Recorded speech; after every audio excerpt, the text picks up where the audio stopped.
цаг хугацаатай холбоотой хэлц үгс буюу time idioms. Ийг өнөөдөр судалж англи хэлний яриагаа улам баяжуулцгаая.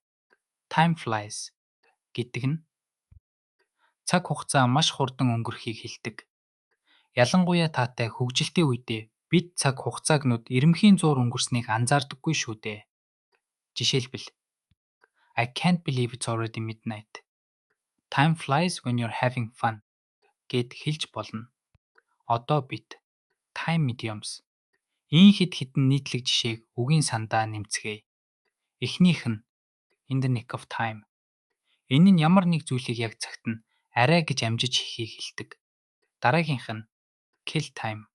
Энэ бол цаг нөхцөх, цаг алах гэсэн утгатай. Харин behind the times гэдэг нь хуучинсаг, хоцрогдсон гэсэн санааг илэрхийлдэг хэлцүүг юм. It's high time гэсэн хэлцүүг нь ямар нэгэн зүйлийг хийх цаг нь аль хэдийн босон, оройтож байгааг илэрхийлдэг. Ихэвчлэн урам хугарсан эсвэл шүүмжлэнгүй өнгө аястай байдаг. Жишээ нь It's high time you started studying for your exams гэж хэлбэл шалгалтаа бэлдэх цаг нь аль хэдийн босон гэсэн утгатай. Одоо time idioms ийг ярианд хэрхэн ашиглахыг харилцан ярианы жишээнээс харцгаая. Сар том хоёрын яриаг сонсцгоё.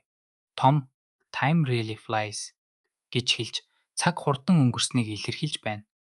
Харин Сара in the nick of time гэж хэлж Томд яг цагт нь амжиж дуусгахыг хүсэж байна. Энэ бол хэлц үгсийг ярианд хэрэглэж буй маш байгалийн жишээ юм.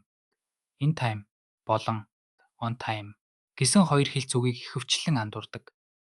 On time гэдэг нь яг тогтсон цагтаа хоцроогүй гэсэн утгатай.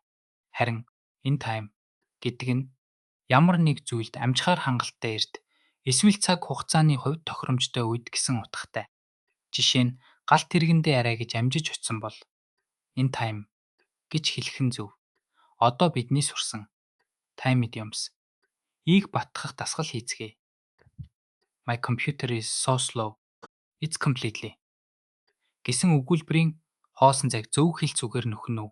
Сонголтууд нь in the nick of time, behind the times, killing time.